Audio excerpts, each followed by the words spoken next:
Hello and welcome to News Across Nigeria. I'm Olumide Macaulay. On today's program, police in Imo and Abia State on anti-corruption campaign, change begins with me, as Crime Watch begins.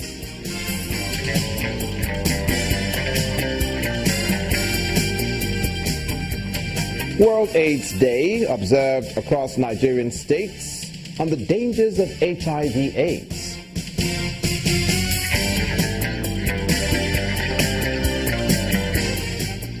And Ogun State flags off its tree planting campaign.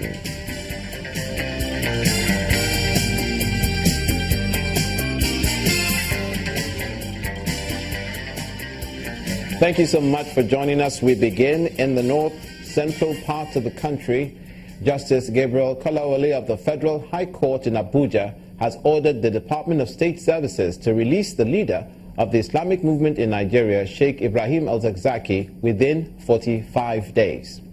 In his judgment, the court ordered the federal government to provide accommodation for Al-Zakzaky, his wife, and family members within Kaduna State or any part of the northern region as well.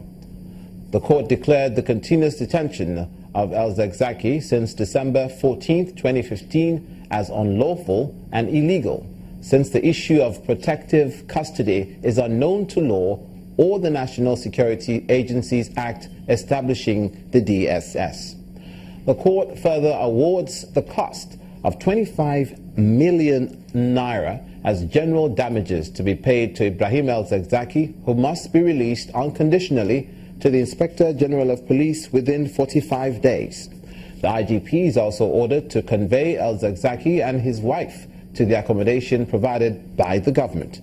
The court also awarded 25 million naira damages to Mrs. Zakzaky, making a cumulative 50 million naira as general damages.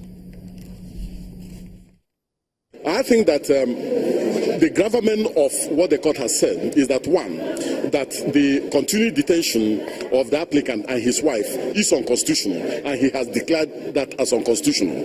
The second thing he has done is that I think that the judge wants this whole tension to be de-escalated, and that was the reason why he made an order, one, that the applicant must be released unconditionally within a period of 45 days. And the judge was also aware, or is also aware, of the fact that his properties were destroyed in Zaria, that his abode has been destroyed. So he didn't want to make an order for his immediate release on grounds that the applicant will have nowhere to go. The court just delivered the judgment, and as you all know, we cannot record in our heads everything the court said now. We can only pick some salient points. So we need to get the certified true copy of the judgment, study it thoroughly, then we know the next line of action. That is without prejudice to our right of appeal, because there are certain issues which we submitted to the court but were unavoidably not pronounced upon, which we believe that it can be tested on appeal. To Benue State, where a journalist has been kidnapped, a news editor with Radio Benue, Mrs. Jill Toagbidye, was abducted from her residence along Adashengi Street in Makurdi, the Benue State capital, by 5 unidentified gunmen at about 4:30 a.m. this morning. According to the victim's daughter, who was an eyewitness, Ms. Kashimana Toagbidye, 4 of the gunmen broke into her mother's bedroom through the window and kidnapped her. After a brief interrogation by the gunmen, they took her away in the family car. The State Police Commissioner, Mr. Bashir Makama, who's already visited the scene, has promised to commence investigations into the incident. Now, speaking of crimes such as that one that was just committed, the month of December affords companies the opportunity to wrap up their activities, but for the police, it's a period to raise the bar on crime fighting. In the South and the Southeast, the police are making aggressive efforts to arrest the upsurge in criminal activities in the regions. In Abia State, in Imo State, and in Rivers State, the leadership of the police command have increased their crime watch and launched the Change Begins With Me campaign.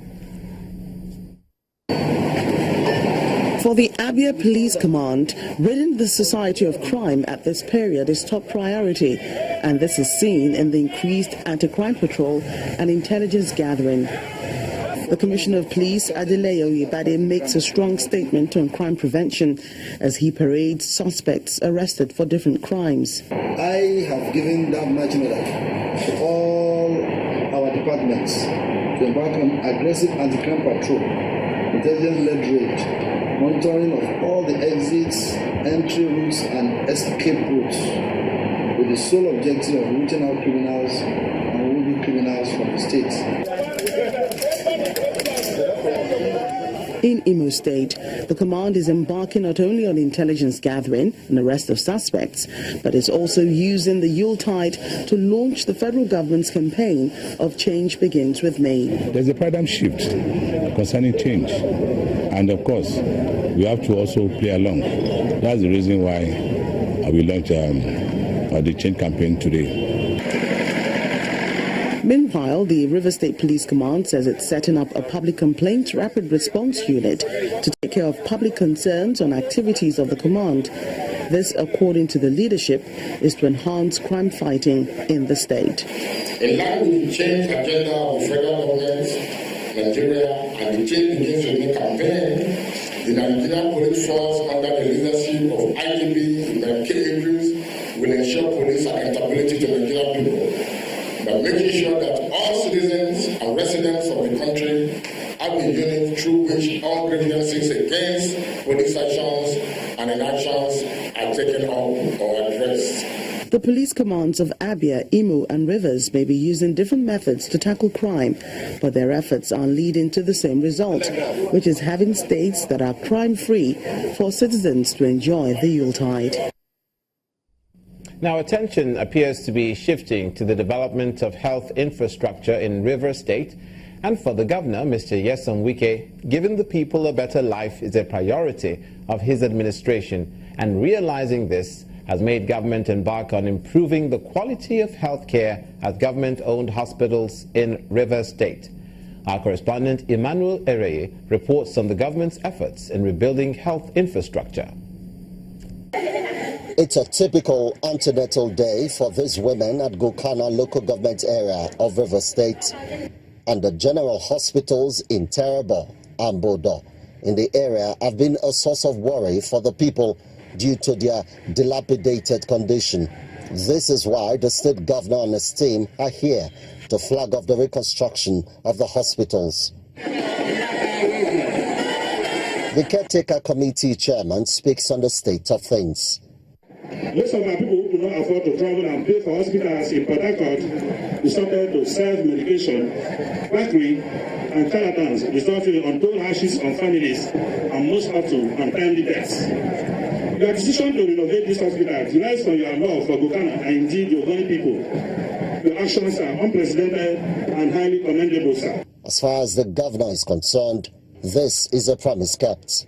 Anything I promise Gokana people, I will do it. Because when I come knock for our door and I open our doors for me. And then the governor takes a swipe at INEC over what he describes as the release of ad hoc staff fraudulently put together for the rerun elections. People, one of them don't say they don't write their name. From Gokana here, they don't put their name finish. They say they are Uniport. People, when they're for school, they say they are Uniport. Make Nigeria see. Make Nigeria see. Useless INEC.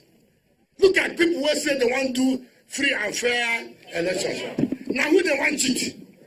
Gokana is one of the largest local government areas in River Southeast Senatorial District, where many expect that the polls will be keenly contested by candidates of the major political parties in the state. Emmanuel Ereye, Channels Television News. Watching news across Nigeria. Coming up, Nigerian states raise awareness on the perils of HIV/AIDS as they observe World AIDS Day. Please stay with us.